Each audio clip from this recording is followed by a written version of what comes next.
Hey guys, I've got to take a little bit of time off to deal with some important things on the home front. And our team here at Pelican Plus is posting my greatest hits, let's call them, of some older videos that I've done, which may be new to you if you haven't seen them before. For those of you who are watching this on Substack and you are a paid subscriber, make sure that you click down underneath for the post explaining how to migrate over to Pelican Plus. And if you're someone who's never subscribed before, now's as good a time as any. There's a link down there for you as well. All right, enjoy the show. Good day, my friends. Welcome back to another book study here. We're going through, let me just see here. We're going through chapters 7 and chapter 8. I'm going to try to keep this video not overly long. I'll try to keep it at half an hour to 40 minutes. These chapters they're not too dense. They're not too dense. There's a good amount of information, but they're not overly dense. So I don't want to go on too long if I don't have to, but we'll see because I am kind of long-winded sometimes. But in any event, today we're going to talk about Jesus Christ, King of the Republics. That's chapter 7. And chapter 8 is liberalism or society without God, which is basically state atheism. And this is, I think, really important right now, especially for a lot of my American viewers. I think the majority of my subscribers are American. And of course, America is a republic. And we're going to see the church does not condemn the notion of there being a republic as such. There have been republics as part of Christendom. But in the practical sense, republics tend to organize themselves in an atheistic manner, at least in the practical sense. And we're going to take a look at that. So let's just open up the book here by Archbishop Lefebvre. Again, we're going through Have Uncrowned Him by Archbishop Lefebvre. And here is chapter 7. And I'm just going to make this a little bit bigger, I guess. Make it stretch out more, stretch out more of the screen here. There, that's better. Okay, so as I said, I'm not reading through every single line of this thing. Just make my face thing smaller there. So this is on the republics. So he's asking the question, is Jesus Christ the King of the republics? Because I want to just reiterate something here. Remember, Christ says he's the king. So he has to be the king of your society. Obviously, you say, well, Jesus Christ in the physical sense where he sits on a throne the same way that the Speaker of the House or something like that sits in the throne. That happens here in Parliament. I don't know what it's like in the States. I don't know if they have a throne, but they have a chair anyway. No, he doesn't, because his kingship extends over the whole world, and therefore the power of the church is in a sense direct and indirect. It's direct in the sense that God is directly in control and in charge of everything, and nothing can avoid his power and his authority. But the church's authority, in a sense, is indirect in the sense that she does not set up, Catholic priests and bishops as the literal heads of state, but that her domain does extend to the whole world by virtue of the authority given to her by Christ, and therefore every nation must subject itself to the authority of Christ the King. And if they don't, they encounter major difficulties and consequences. And I think we can all understand why. I mean, this is very scriptural. I wrote an article for Crisis a couple weeks ago, and it was about how in the pro-life movement, as wonderful as many of the things are, and of course there's many amazing, virtuous, wonderful, incredible human beings who've done amazing things to fight for the unborn, and it's what a wonderful way, what a wonderful thing to do. Nonetheless, in the sort of major pro-life activities, there's a lot of ecumenism and there's a lot of religious indifferentism. We've all seen it if you've gone to pro-life events, pro-life marches and so forth. As Catholics, we're not supposed to pray with Protestants in a public sense. We can lead Protestants in prayer. Anyone can pray with us. We want to do a big rosary and there's 10,000 Protestants in a group of 100,000 people and they want to pray the rosary. That's great. I mean, that's a means of conversion. But this whole idea that we sort of participate in the large public displays of non-Catholic religiosity, we're not supposed to do that as Catholics. It used to be considered a mortal sin, not because it was only a sin at a certain time, but because it's part of the participation in sort of false cults, false religions. It's an affront against the first commandments, the first 3 that have to do with the rights of God. Now, again, that does not mean every single time. I mean, I've attended March for Life and things like that, and we march in the march and we pray the rosary and all that kind of stuff. If other people are doing things that are not Catholic, that's up to them. But you do see this mixing of even bad Protestant theology coming into what the sort of the nature of the unborn and those sorts of things. And there's an ecumenical indifferentist danger there.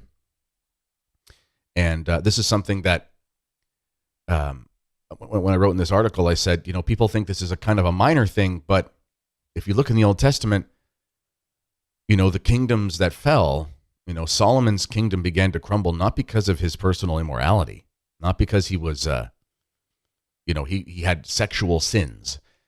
It's very explicit that really things started to crumble when, and again, that doesn't mean those things are good, but those aren't sins against God. I had a priest last year at our men's conference, and it's a group of men, so obviously some of the topics have to do with purity and so forth, with all the temptations and struggles men are facing today with things like internet pornography and whatnot.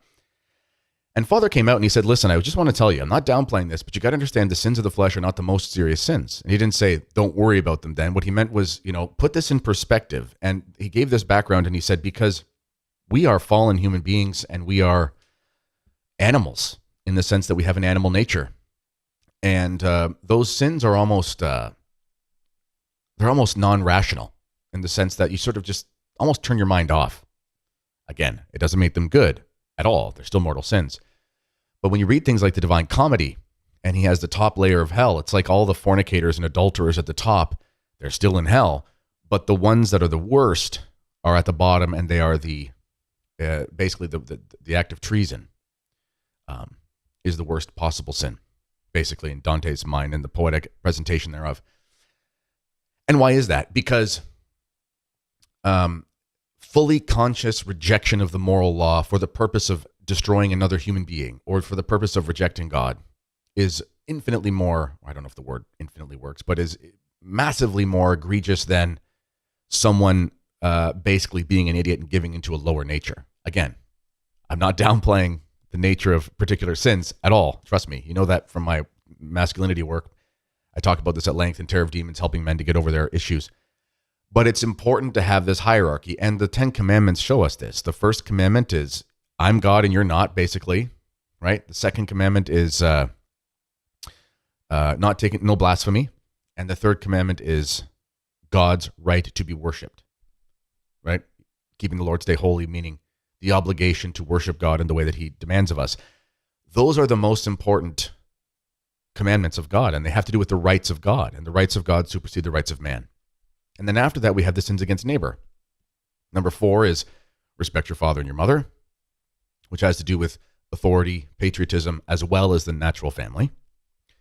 And number 5 is where we get into murder. So the rights of God, the rights of authority, are actually higher in the eyes of the church, in the eyes of God, directly dictated to Moses, than even sins of murder against our neighbor. It's very important to understand these things. It's hard for us to conceive of these things the way that we think today because we live in a society of the glorification of man, not the glorification of God. So anything done to another human being is the worst possible thing imaginable. This is why human rights have been such a Trojan horse. There are no human rights above God's rights. It's pretty simple. I mean, there's a hierarchy of order. The lower can't be over the higher.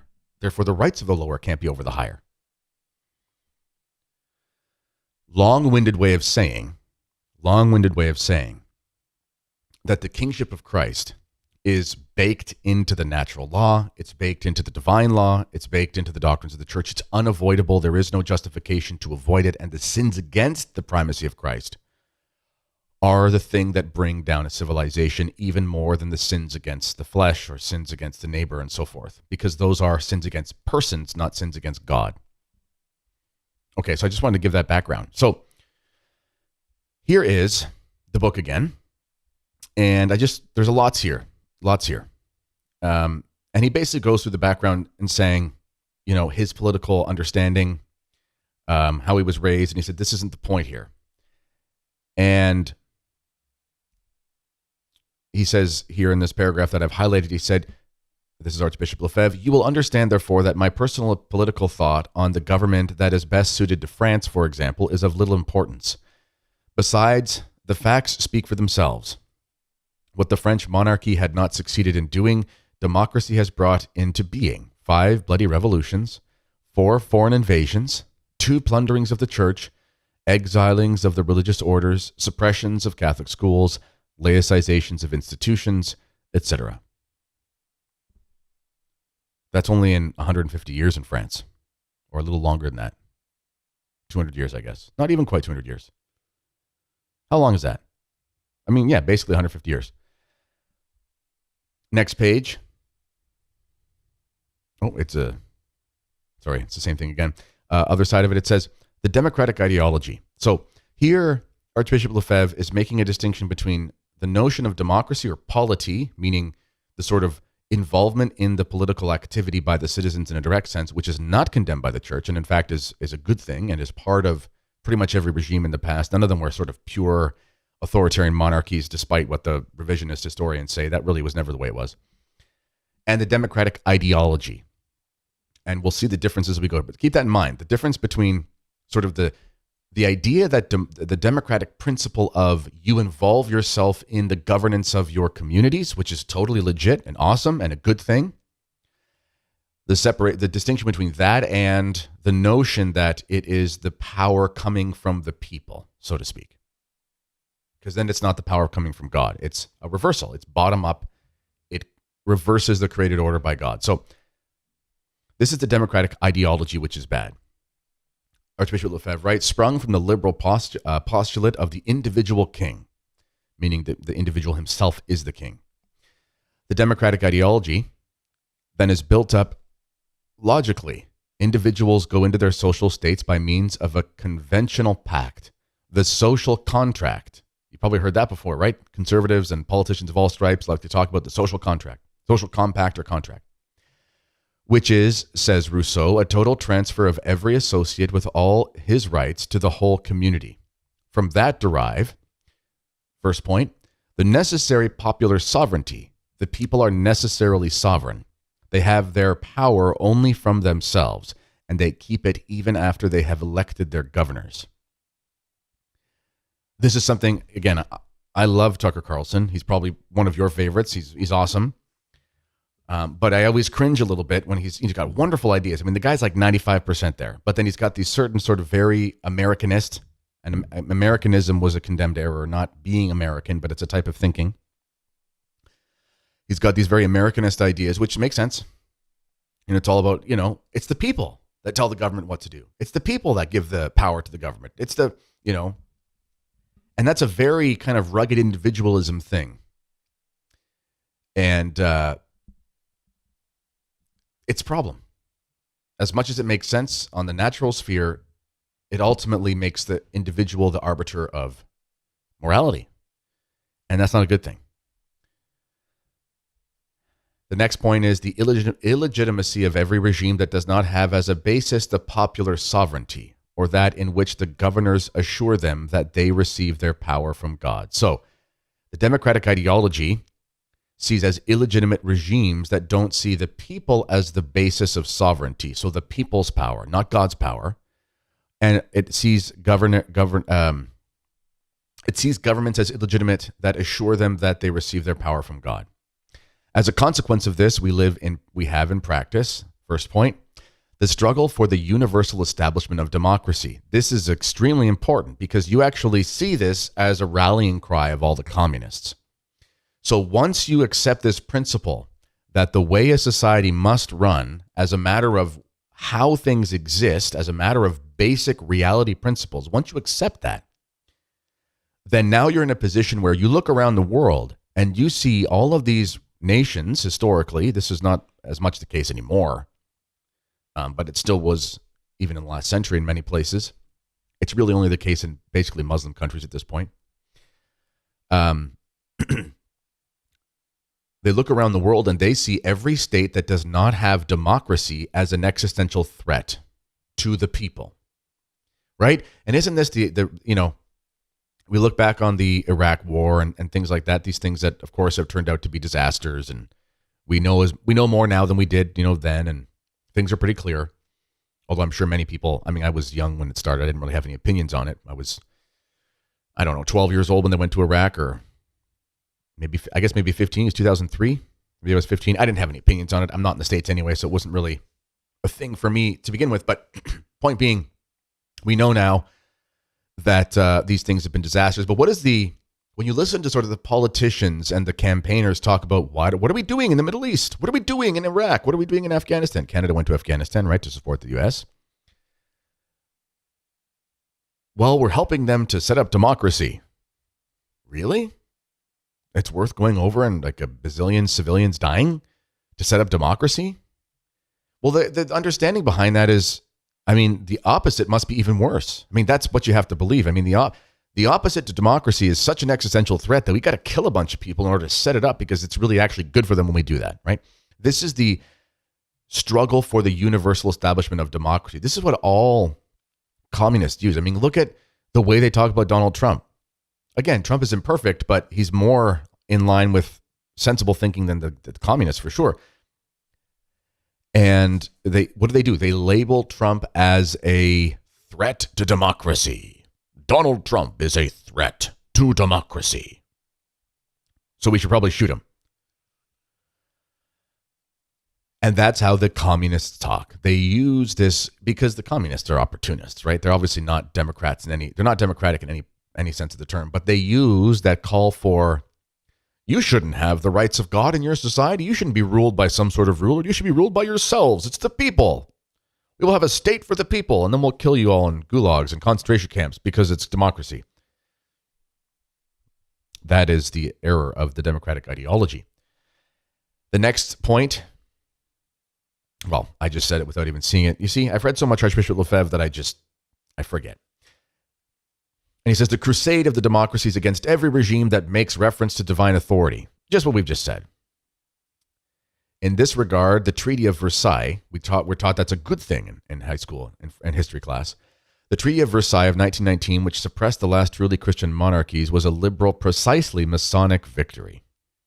That was after World War I, and it was a treaty to basically condemn and disestablish the entire way of the world before the First World War, which was not a just war. There was no good or bad guy in that war. And it was really it was a Masonic plot to destroy. Maybe that's a video one day. I don't know.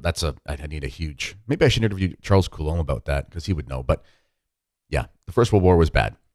Lots of heroes in it. Of course, we respect the soldiers. They're heroic and they're virtuous in doing what they do to believe, fighting for their country. And we should all respect them. And I'm a huge supporter of veterans and all that kind of stuff. But the actual idea behind the war was just bad.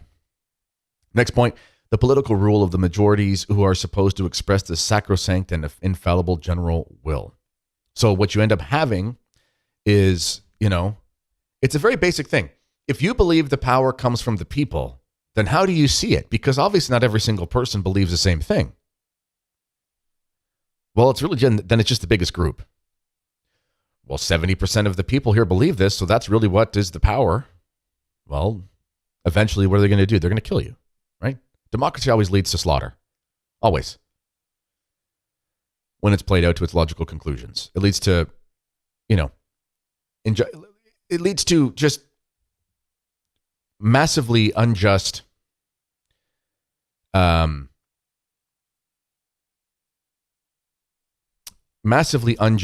applications of power. So, and that's what always happens. All right, sorry, got distracted there. I had to pause for a sec. Text messages, wife asking me something, etc. Okay, so then he goes on to the condemnation. Archbishop Lefebvre goes on to the condemnation of the ideology of democracy, the democratic ideology. Remember, there's a distinction between democracy in the sense of active participation in your government. And actually, okay, as I just say this, I just used the term active participation. You know what's interesting? So I was reading in a book, it's called, I have it over there, it's called, what's it called? One second. Oh yeah, The Right Hand of the Lord is Exalted. It's about a history of traditionalism from Vatican II to Traditionis Custodes by Aurelio Porfiri. He is an Italian journalist and scholar and whatever, author that I just interviewed yesterday on the YouTube channel. It's a public interview. You can go see it if you want. And so the term active participation in the liturgy, you all know that term. The Novus Ordo is so good because it's active participation. We all actively participate. Blah, blah, blah, blah, blah. And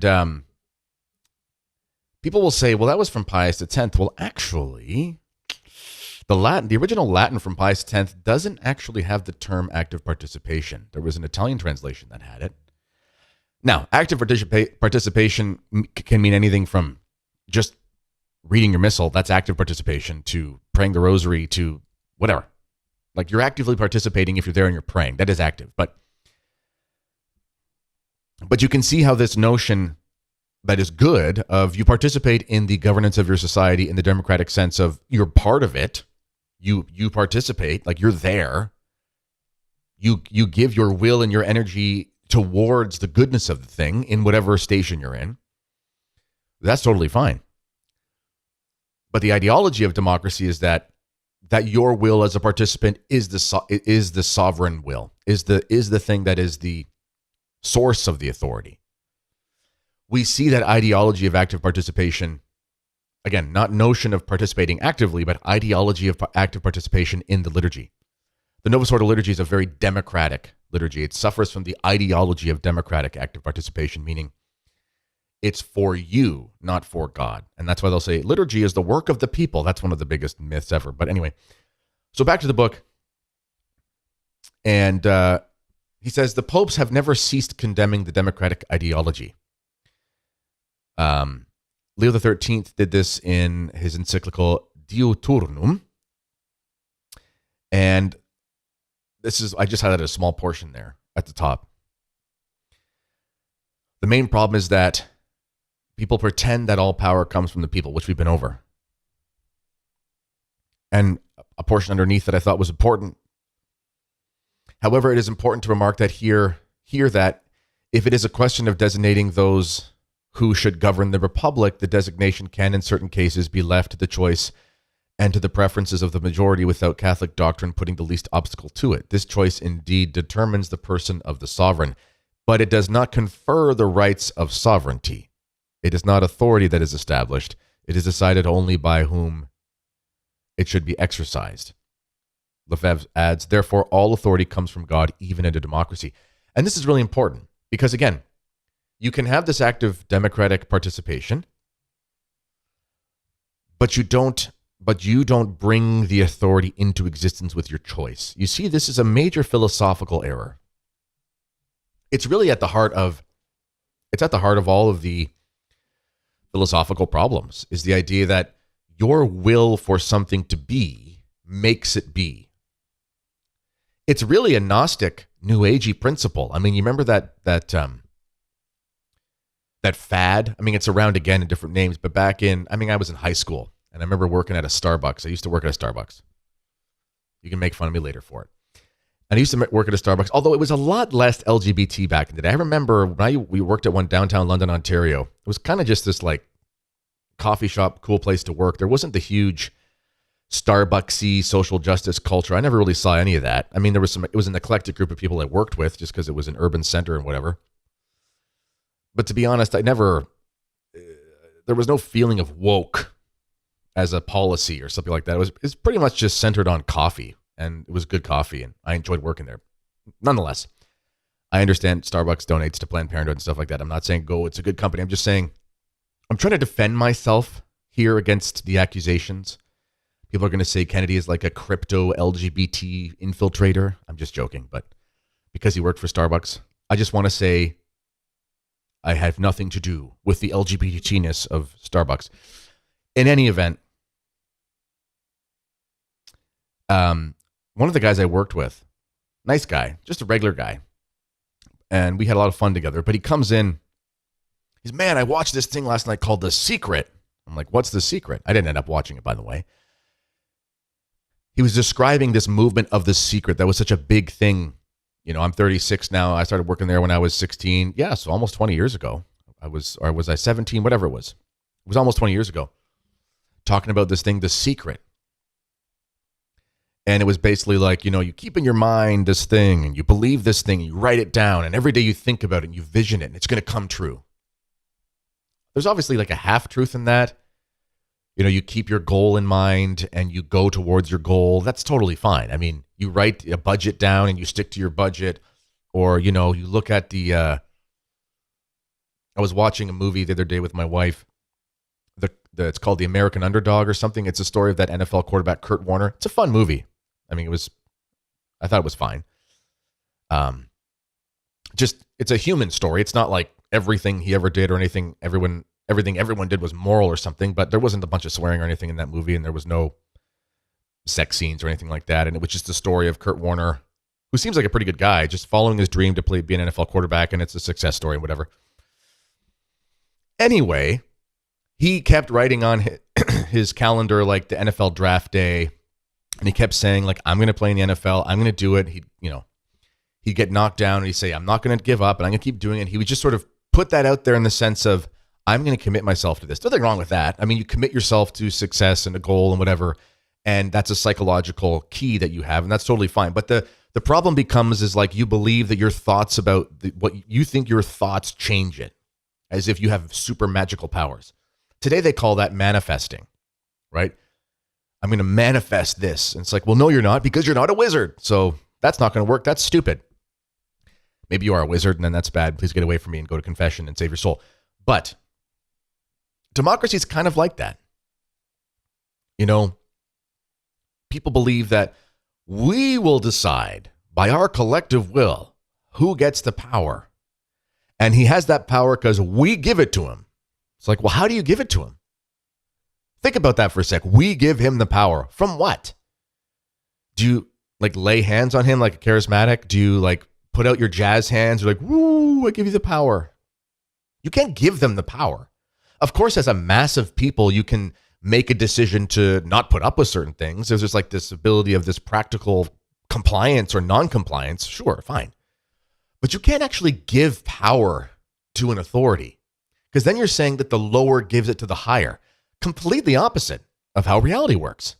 That's like saying that children give the authority to the parents. I will let you raise me, but when I decide that you will not raise me, you will not be my parents anymore. Ha! The power comes from the people. It doesn't make any sense.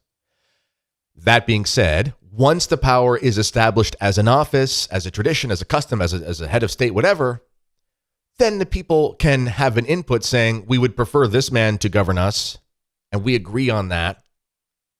But it's not, we believe the power comes from us. We believe the power is established by God, and then we participate with the power of God by saying who we think is going to do the best job on behalf of God for us. Major difference. Huge error at the heart of we the people. Nope, it can't. You can't do it. It doesn't work. It's illogical. That being said, I've hammered on democracy here, but Archbishop Lefebvre comes in and he says, and you can see on the screen there on I'm looking at my right, so probably your left, I don't know. It says, the church does not condemn the democratic regime. It's true. He uses St. Thomas here. St. Thomas justified the legitimacy of the democratic regime. And this is from St. Thomas Aquinas. If all have a certain part in the government, by this indeed the peace of the people is preserved. Everyone loves such an organization and looks after preserving it, as Aristotle says in Book 2 of his Politics. So involving yourself in government in the sort of democratic sense of having this participation in the goings on, it's actually a very healthy thing, as long as we don't say because we give it to you, it has power. But it's a good thing to participate in it because you like things you participate with. If you are on you live in a small town, there's like a local community club or Lions Club, something not free masonry, some organization that just isn't some secret society. And,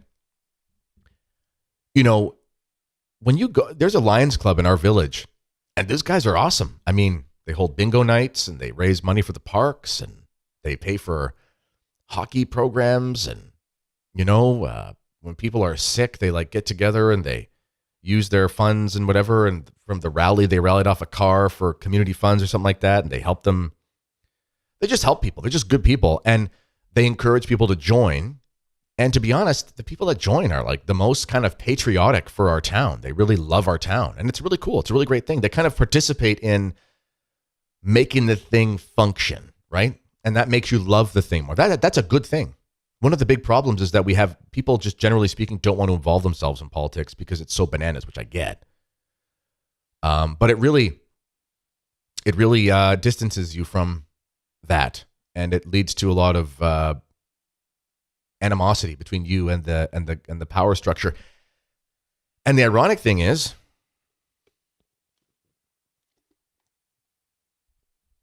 This feeds the beast. This is what the powers that shouldn't be want, is they want you to have nothing to do with it. But they also want you to believe that everybody in power above you is part of your will somehow. So you just get demoralized. So active participation in the certain aspects of governing your community is actually really healthy. Archbishop Lefebvre adds, without preferring democracy, the universal doctor considers that in the concrete, the best political regime is a monarchy in which all the citizens have a certain part of the power. For example, in choosing those who govern under the monarchy. This is, says St. Thomas, a government that well combines monarchy, aristocracy, and democracy. The Catholic Church, as far as she is concerned, does not indicate any preference for this or that form of government. She allows the people to choose the type of government best adapted to their own character and the circumstances. Now, what is non-liberal democracy? It's rare. It does exist. Remember, liberal's bad. What's non-liberal democracy? So non-liberal democracy, according to the church.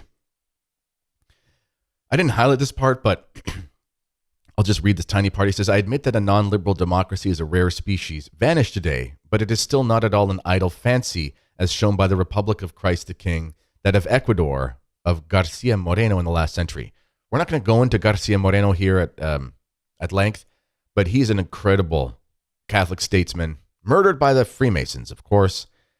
Wonderful Catholic statesman. And he's a perfect example of a truly Catholic representative government that was a republic, but completely in line with Catholic teaching. So this is why we can't condemn Catholics are not required to be monarchists, even if in practicality monarchies have been much more successful at upholding the rights of Christ the King than republics. But there was an amazing example under Garcia Moreno. So if you're into that stuff, I would look him up. He's wonderful. So he goes to Pius XII here, who says there's also an important distinction that has to be made between the people, because people are good, and the mass, meaning the mass of people. So often what you see in these talking about the people, really they're referring to the mass, not the mass of like the liturgy, but the mass of people. And so he has here a line from Pius XII. He says, people and shapeless multitude, or as it is customary to say, mass, are two different concepts.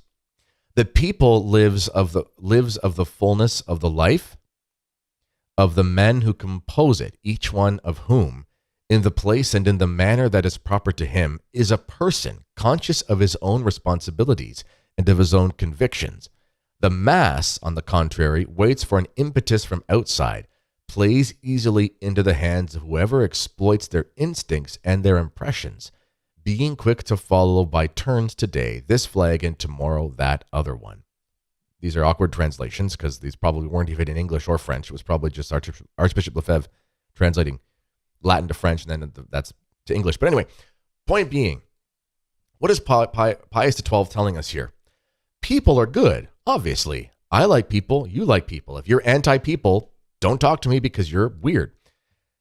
Mass is bad, meaning this big glob of people, and it's just this like mass of humanity. So people is, think of like a functioning group that gets together and there's like this conscious reality that all the people there are individuals as part of a community. Mass is a riot. Mass is like a football stadium in a soccer football, and they stampede and a bunch of people die. That's a mass of people. People getting together for good political activity is, civil, meaning like civilized, ethical participation in political activities versus Black Lives Matter riots. That's a mass of people. And it's interesting, he says here, the mass just waits for the impetus from the outside. And this is how politics works today. People just are like, I'm a Democrat, blah. And, there's a TikTok video and I'm going to go like I was watching this one thing. I didn't watch the whole thing because things just whatever. They come past you on the Twitter, on the X. I can't call it X. It's so weird. But anyway, on the Twitter. And It's like these dances that people are doing on TikTok to remixes of Kamala Harris's speeches or something. And I saw like 8 seconds of it. I'm watching these people and I'm like, oh my goodness gracious, you look so stupid. And they're basically hypnotized, but that's the mass.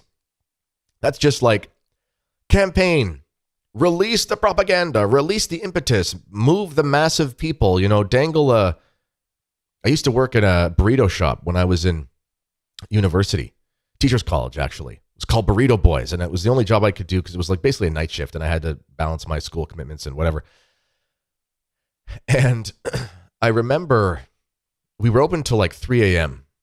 The bars here in this province are open until 2 a.m. You can serve alcohol till 2 a.m, I think. I think last call's at 1:30. So after 2 o'clock, people get out of the bars and they are drunk and they want to eat a bunch of food. I don't recommend any of this behavior. I was working at the restaurant. I wasn't a lowlife. I was married and recently married and trying to be a decent guy, get a good job. And I was working this night shift to make some money to pay my tuition, whatever. And I remember I was the burrito roller. So I would like fold them up and put them on the grill. I did roll a very nice burrito, I have to say. It looked almost like an envelope, when it came out, and it was delicious food. So we were open till like 3 or 3:30, and we had a huge rush of people when the bars closed.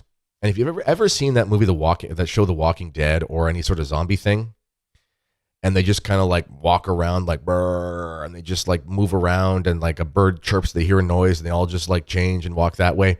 I remember one time it was so packed, and there was like the open counter where people would, kind of like a Subway or a Chipotle, where they would tell what toppings they want, and then I would put it on the grill, and I had to call out the number, number 74 or whatever, and people are just drunk and they're just loud and like falling over, and like this mass of humanity just stuck in there like sardines, and they're like leaning on the glass, and we're like, please stop leaning on the glass, and they're like, what? I can't hear you because I'm drunk, or I can't concentrate.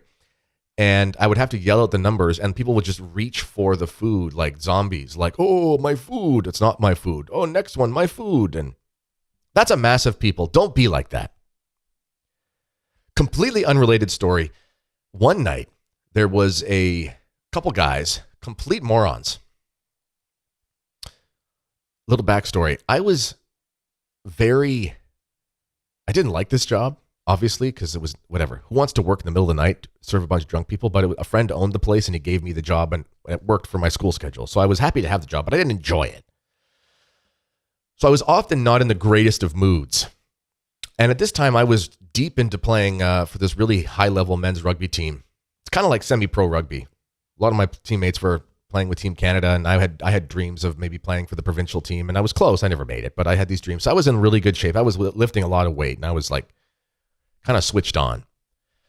When you do a really strong weightlifting cycle, even if you don't take steroids, and I've never taken steroids, and I won't,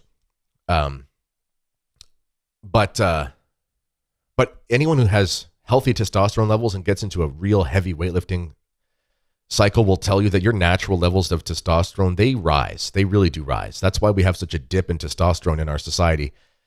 And it's a real big problem, because men do no physical labor. The only way you can basically counteract the decline in testosterone levels is you basically have to intentionally do resistance training. Running is good. I do running sometimes, and I've done a lot of it before, and it helps, but it doesn't do the same thing. You have to move and pick up heavy stuff. And obviously, if you have a job that does that, your testosterone levels will probably be fine. But if you don't, and you just sit in front of a desk like I am right now, this is why, you see behind me all my weightlifting equipment. I make sure I lift weights all the time, because it helps with your health in a lot of ways that nothing else really will, because heavy manual labor it's a part of who we are. And we just don't do it anymore because everything's mechanized and whatever. So I was in a peak, I was ready to rumble kind of mood. It was late. The drunk people were bugging me. I was switched on from all the training I was doing. I was like, please don't mess with me tonight, because I don't have the patience for it. And there was these two guys that snuck past. We closed the upstairs of the restaurant. It was just the counter area that was open after like 9 p.m. or something, for obvious reasons. People would go up there. Anyway, but they just went past the barriers. I think we put some chairs in the way. And I saw on the camera, because we had this camera for our staff room, I saw these two guys were in the bathroom together. They weren't doing anything sexual, but they were doing cocaine. For some reason, I picked up a broom. I walked upstairs. I grabbed both of them out by their collars. I used the broom like a hockey stick to cross-check them, dragged them down the stairs after I had corralled them, and opened the door and physically threw both of them out into the snow. They were very, very mad at me, and they tried to break the glass. This has nothing to do with democracy, although those guys were probably communists. Anyway, back to the book here. Archbishop Lefebvre adds, the people in power are therefore responsible for their acts first of all before God, whose ministers they are, and only after that before the people, whose common good they govern. The rights of God are set down as the base for the Constitution. The Decalogue is therefore the inspirer of all legislation. So you can have a democratic society in the sense of a lot of participation, but it must be with the rights of God as the rule. To sum up, he says, democracy is no less than any other governmental form must bring about the social reign of our Lord Jesus Christ. Democracy must all the same have a king, Jesus Christ. I said I wanted to make this 30 to 40 minutes. We are now at 40 minutes, so it's going to be an hour. Sorry about that. Although maybe you like that. I don't know. So here is the next chapter. This one, I've always said I'm not just going to read the whole book, but these are a couple long citations that I think I should just read. And he goes from Pope Leo XIII's encyclical Immortale Dei. This is a very important encyclical. This is part of Archbishop Lefebvre's dubia that he sent to the Vatican on religious liberty that was never answered properly. He only got an anonymous reply, which contained heresy in it, by the way. And it was given to him under the impression that Cardinal Ratzinger approved it, although none of that was official. There was no, it was very sketchy. There was no, you never, the Vatican gives a reply to a dubia and no one signed it. So it's not official. It just shows how they screwed with Archbishop Lefebvre and how illegal everything was. It was so corrupt. I'm just going to read a couple of these passages here because it's just the citations of the popes and no one can really do it better than the popes that wrote these things. I'm just going to read it. Okay, so here is a citation. And this is the quote-unquote new law, meaning the new modern erroneous way. The pernicious and deplorable taste for novelty, or this pernicious and deplorable taste for novelty, started in the 16th century, after having at first upset the Christian religion, soon by its natural propensity passed over to philosophy, and from there to all the levels of civil society. So Protestantism gives us this. It is in this source that we must find the origin of these modern principles of unrestrained liberty, dreamed up and promulgated among the great upheavals of the last century, like the principles and the basis of a new law, unknown up to then and on no more than one point in disagreement, not only with the Christian law, but with the natural law. Here is the first of all these principles. All men, from the fact that they are of the same race and of the same nature, are similar, and by this fact equal among themselves in the practice of life. Everybody depends on himself alone, so much that he is not in any way subject to the authority of others. With complete freedom, he can think about anything that he wants and do what pleases him. No one has the right to command others. In a society founded on these principles, the public authority is only the will of the people, which, depending only on itself, is also the only one to command itself. It chooses its agents, but in such a way that it delegates to them not so much the right as the function of power in order to exercise it in its name. The sovereignty of God is ignored. The sovereignty of God is ignored exactly as if God did not exist, or were not at all interested in the society of mankind. This is why, having a law that's saying we will have no state church is actually against the teachings of the church. Or indeed, as if men, either in particular or in society, owed nothing to God, or as if one could imagine any power whatsoever of which the cause, the force, the authority did not reside quite entirely in God himself. In this manner, it can be seen the state is nothing else than the multitude that is master and governor of itself, and from the idea that the people is supposed to be the source of all law and of all power, it follows that the state does not believe that it is tied to any obligation towards God, does not officially profess any religion, is not bound to search out which is the sole true one among them all, or to prefer one to the others, or to favor one of them most importantly. This is a condemnation of the entire modern way of governing states, my country, your country, etc. But that it has to afford them all equality before the law from the moment when the discipline in the republic does not suffer any detriment from this. Therefore, everyone will be free to make himself a judge of every religious question. Everyone will be free to embrace the religion that he prefers, or not to follow any, if none of them suits him. From this follows necessarily freedom of all conscience without restraint, absolute freedom to adore or not to adore God, license without limit both to think and to publish one's thoughts. So what is Pope Leo XIII condemning there in no uncertain terms? Freedom of religion and freedom of expression and freedom of the press. Anti-Catholic, condemnable heresies.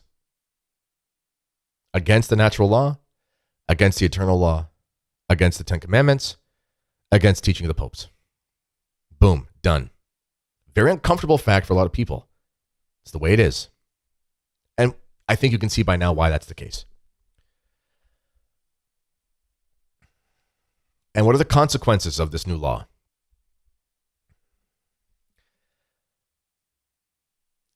It being given that the state rests on these principles, which are in great favor today, it is easy to see to what place the church is unjustly relegated. Indeed, in the places where practice is in agreement with such doctrines, the Catholic religion is put in the state on a basis of equality, or even of inferiority with societies that are foreign to it. There is no consideration at all taken to the ecclesiastical laws. The church, which has received from Jesus Christ the order and the mission to teach all nations, sees itself forbidden to have any influence in public instruction. In matters that are of common concern, the heads of state pass arbitrary decrees, and on those points display a proud scorn for the holy laws of the church. This is what's happening right now. Thus, they make the marriages of Christians go back to their jurisdiction. And in France, by the way, you have to get married in the state officially before the church. That's a whole other problem. Pass laws on the conjugal bond, its unity, its stability, meaning divorce. Lay their hands on the goods of clerics and deny to the church the right to possess anything. In short, they treat the church as if it had neither the character nor the rights of a perfect society, and were simply an association similar to the others that exist in the state. So really, the Catholic Church is the same thing as the local Kiwanis Club or the local Rotary Club or whatever in the eyes of the state with liberalism. Further, whatever it has of rights, of legitimate power of action, they make this depend on the concession and the favor of the governments. So the state grants rights to God. That's what that means as a heresy. Ultimate consequences. Thus, in this political situation that several favor today, there is a tendency of ideas and of whims to drive the church completely out of society, or to hold it subjected and chained to the state. The greater part of the measures taken by the governments are inspired by this plan. The laws, public administration, education without religion, the plundering and destruction of the religious orders, the suppression of the temporal power of the Roman pontiffs, all tends to this end. To strike the Christian institutions to the heart, to reduce the freedom of the Catholic Church to nothing and its other rights to nothingness. And he says this is indifferentism of the state, and this is atheism minus the name. Now, Archbishop Lefebvre says, he says here,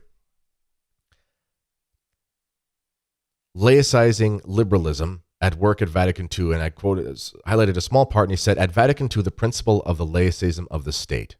This was adopted.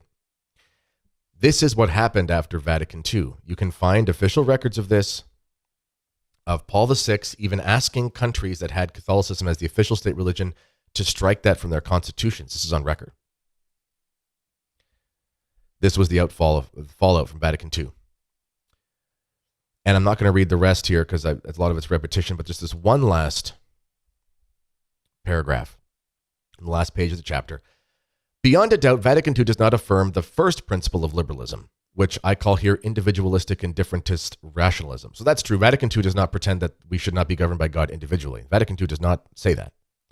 But as I will show you, as we'll go through in the rest of the book, all the rest is there. State indifferentism, the right to religious liberty for all the followers of all religions, destruction of the public law of the church, suppression of the Catholic states. It is all there. This whole series of abominations finds itself consigned there and demanded by the very logic of a liberalism that does not want to say its name, but is the poison source of all this. That's the end of the chapter for today. Now, my dear Substack followers, you are all wonderful and amazing, and YouTube members. I'm going to be releasing the next video publicly, and here's why. I'm trying to get more people to sign up, let's be honest. And the next one has a very juicy topic, very juicy. So I'll still put it up on the Substack for those who want to use the app. It'll still be there, for sure. But I'm going to release it on YouTube as well. And the reason is, I'll give you a little preview. The reason is because you can see the next one we're going after liberty of conscience and of forms of worship. And why this is important. Where's the line? Where's the line? Here it is. You can see this here. On the eve of the council, Cardinal Bea, one of the influential liberals at the council, went to pay a visit to B'nai B'rith, the Sons of the Alliance, a Masonic sect reserved for the Jews only, very influential in the Western world government. Anyway, there is really a Jewish Freemasonic conspiracy to instantiate religious liberty in the council documents. So I'm going to release that one to the public because it's kind of juicy, let's be honest. So hopefully other people will come and sign up here and join our wonderful community.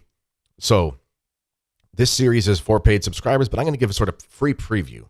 I just want to let you know that I'm not doing that for the rest of them by any means. You guys have signed up and this is for you, but I'm just going to do a sort of a free preview of that. So more people will come in and enjoy this series and join our wonderful community. So that's what's going to happen. So when you see that, that's why. And then the rest is just for us. All right. So ladies and gentlemen, God bless you all. This has been another edition of our Mere Tradition book study. I'm very excited we're doing this. I'm having a great time. And I will see you all very soon. Bye-bye.